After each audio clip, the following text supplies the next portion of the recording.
Good evening and welcome to eNews. I'm Shahan Ramkisoon. It's great to have you with us. Our top stories tonight. Free State residents are hopping mad as taps are dry for 4 months now. They're now being forced to share old wells with animals. The recovery of state assets is set to be accelerated with the appointment of a special investigating unit tribunal. This leads our bulletin. Residents of a Free State town have been forced to rely on unpredictable water trucks or resort to drinking from old wells along with animals. Taps in the area have been dry for about 4 months. COSATU and the SACP in the Free State say their pleas for help from government have fallen on deaf ears. Linda Kulu reports.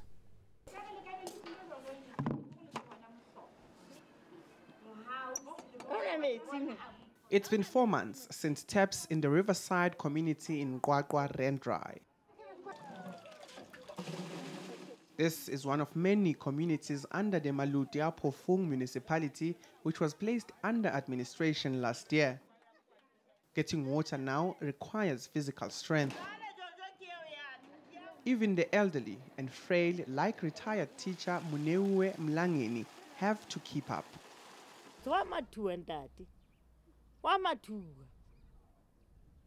How to not how we get Lilo Tama and so him. Wamatu, one Mutuajo Harry, Kitty like at some Santikilo Salamahalani, Santo sent to better. But all this running has become a ticket to the doctor's room. Kimutuato Kere, Kimutua high blata, Yahatala, let's be sorry, said Pilue. How that out and to the pillow again? Pilua. According to residents, there's no schedule for the water drop-offs. Hearing the rumbling of the truck, they must drop everything because it might be a while before it returns. Look, I am. I'm from the funeral. Immediately after the funeral, I had to run for Jojo to get water for my poor children. There's no schedule. You just told that here there's a Jojo tanker, then you have to rush. If you're not at home, hard luck. And when push comes to shove, this old well and other water pits around the neighborhood will just have to do. Our lives have been deteriorated to this because some of the people are getting their water from these wells. They drink with animals. That's basically what this government is doing to us. 20-year-old Ramakaza Lesotho has put his life on hold because he fears his mother won't be able to fetch water by herself. I just finished my studies last year, but I felt the need to take a gap year in order to help my mom. When ENCA contacted the Department of Water and Sanitation, we were told the Phofung municipality has the answers, but residents say calls and visits to the municipality go unanswered. Even protests have proved a futile exercise. Lindokuhle Xulu in Qwaqwa. The Special Investigating Unit has been given more clout. President Cyril Ramaphosa has appointed a tribunal to assist. The presidency says this will help finalize matters the SIU refers for civil litigation after it concludes its investigations. It says the tribunal will enable the SIU to recover assets or money lost by state institutions through corruption. The presidency believes this will ensure dodgy people are held accountable. The litigation process includes both public and private sectors as well as entities. Acting ANC spokesperson Zizi Kodwa is denying that he raped a woman last year. The accusation was made public yesterday. The ANC's Enoch Godongwana clarified the ruling party's stance at an unrelated briefing today. I want to point out that no organization would not be worried with that. Okay? Any organization would be worried about that.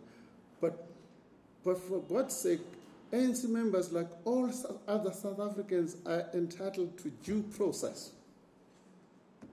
One of the difficulties I have with the discourse is something that says, no, without any discourse, something must happen to them. I think that's the fundamental weakness of the discourse.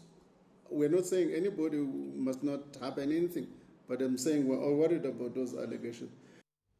The controversy around independent power producers doesn't seem to be dying down. There have been concerns about the cost of IPP deals as the country's energy crisis deepens. Now, Energy Minister Jeff Radebe says there's no conflict of interest with him, IPP deals, and his relation to brothers-in-law Patrice Motsepe and Cyril Ramaphosa.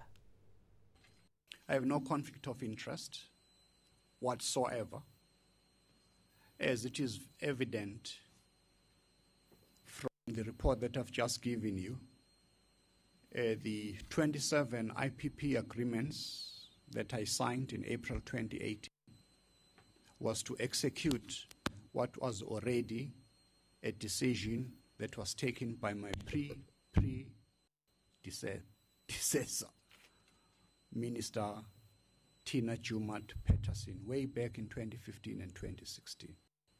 As I understand it, by the IPP office will also allude to that point, because they are the ones who have the information. Even at that time, the person that you are referring to never bid for the IPP in any of those 27 IPP agreements. So the issue of a conflict of interest does not arise.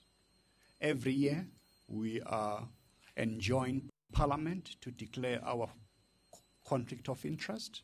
I sign diligently every year. If I have any conflict of interest, I have no conflict of interest. In terms of the cabinet system as well, every year I sign a declaration to the president. I have no conflict of interest whatsoever. A group of young Gauteng doctors is literally taking the fight against depression and suicide to the classroom. They say an increase in the number of pupils between the ages of 12 and 17 killing themselves is worrying. Malungelo Boy reports. It's assembly time here at Buhle Bemfundo Secondary. And on this day, it's back to school for these young doctors. They are visiting several schools in Tsakane, Duduza and Thokoza. Their mission to talk openly to pupils about depression, suicide and whatever else is bothering them. According to the World Health Organization, depression is the third leading global disease burden on adolescents and leads to suicide. Close to 800,000 people take their own lives every year, while the plan is to reduce the suicide rate in countries by 10% by 2020. These young doctors want school pupils to know the signs. They lose interest in whatever they found interesting before. During these talks, pupils are encouraged to seek help when they are burdened or overwhelmed. Be honest enough to say, "Angiko right," because often what we see a Pulu song is the end result. The team behind the Doctor in My Classroom initiative says there's been a rise in attempted suicides in the area. We want to open the platform and say these things are real.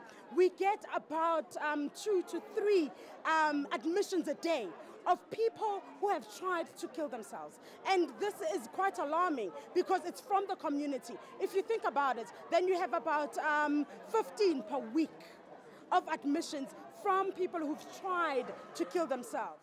The Doctor in My Classroom is targeting at least 18 schools in the Tsakane, Duduza, Thokoza areas. Malungelo Boy, Springs. Still ahead on eNews, the Senegalese have been deciding on their next president. The details when we return.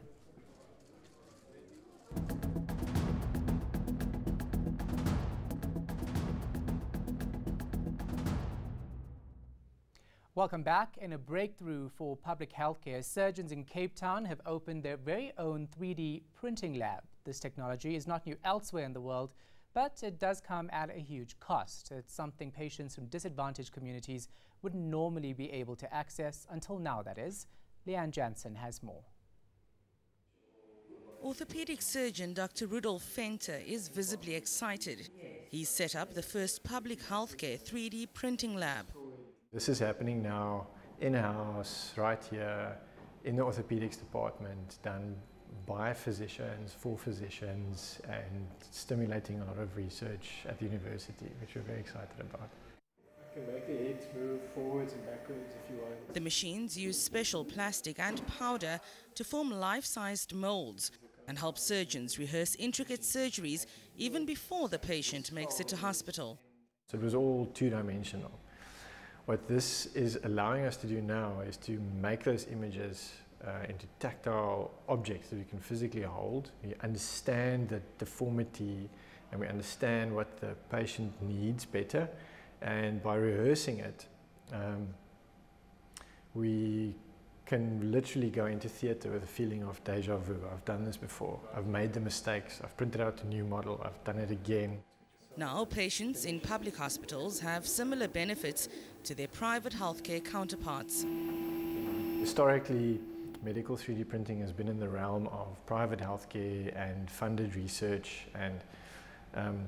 but now that we're doing it ourselves for a fraction of the cost, it's almost negligent not to be as prepared as you can be when you go to theatre.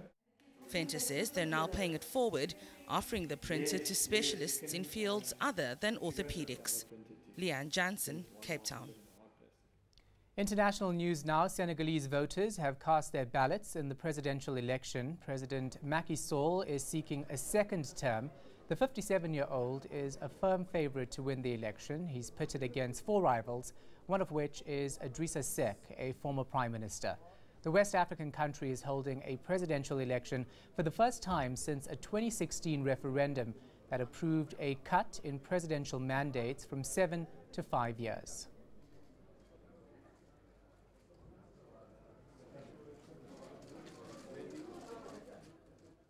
And Zimbabwe's consumer rights body is urging people to replace bread with sweet potatoes and porridge. That's because of a shortage in wheat supplies. In the past few weeks, the price of bread has risen by almost 70%. The Grain Millers Association is warning that the country has just a week's worth of wheat. A shortage of foreign currency has restricted imports. Now, Zimbabwe consumes 1.8 million loaves of bread a day. After the break, your weather details, and then we'll tell you about a festival in KwaZulu-Natal that promotes regional trade, unity and social cohesion.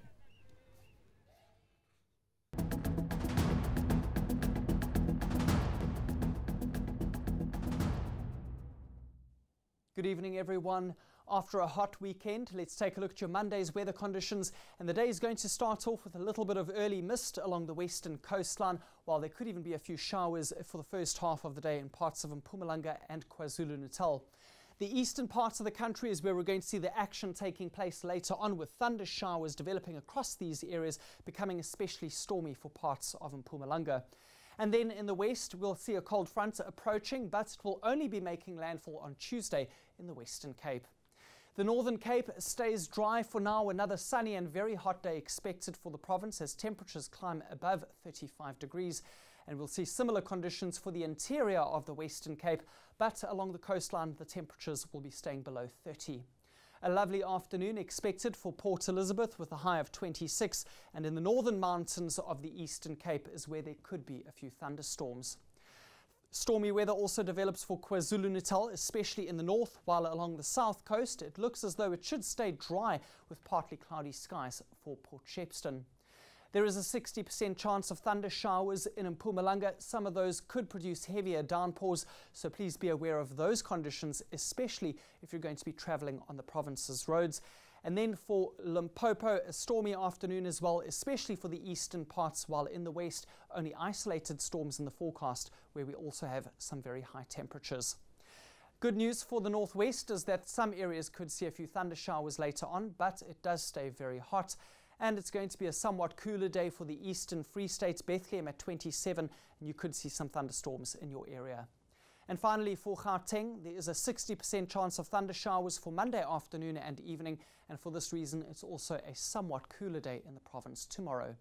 Let's look ahead to Tuesday. We're going to continue seeing thunder showers in the eastern parts of the country where it remains very hot, while the cold front cools the Western Cape and brings some rainfall to that province.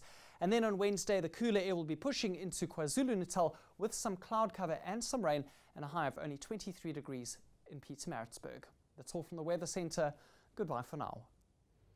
Now, film stars will grace the red carpet in Los Angeles tonight for the 91st Academy Awards. Up for Best Picture are Black Panther, Bohemian Rhapsody, A Star is Born, and Vice, among others. Glenn Close and Olivia Colman are seen to be in a tight race for the Best Actress Oscar.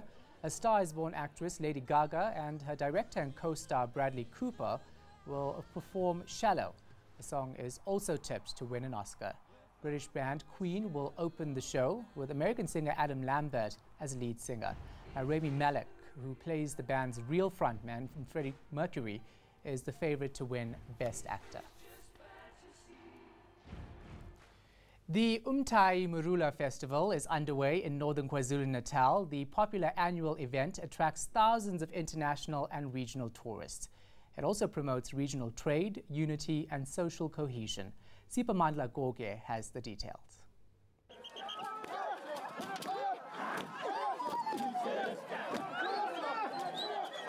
Song and dance, celebrating an ancient cultural practice. Locals say the Umtai Marula Festival offers major economic benefits for the impoverished area. Abantwana bethu khona bakuthola endeni nokuba khona kwalomcimbi abanye kukhona abakucoshayo ngamathenda mhlamba abakhona kube khona okuncane abakucoshayo ukuthi bakhona ukuphilisa imindeni yabo. Villagers bring barrels of Marula traditional beer to the local Inkosi's palace. And the event officially marks the start of the calendar year for Gwangwanase people. It's also become a major tourist attraction. I like it very much over here. I like the music, I like the colors, I like the people. The people are so nice. Yeah. Authorities say the event strengthens trade between South Africa, Mozambique and Eswatini. You can see that there's so much happening between this region and the neighboring countries, right? Both ways. It's also very important because we should have a better intra-African trade between and amongst our countries. The Umtai Marula Festival is also used to foster social cohesion, and locals hope it will continue to be a catalyst for economic development in the area. Sipamandla Goge, Gwangwanase, KwaZulu-Natal. Here's a reminder of our top stories before we go. Free State residents are hopping mad as taps are dry for 4 months. They're now forced to share old wells with animals. The recovery of state assets is set to be accelerated with the appointment of a special investigating unit tribunal. From me, Shahan Ramkisoon, and the rest of the team, take care and thanks for watching.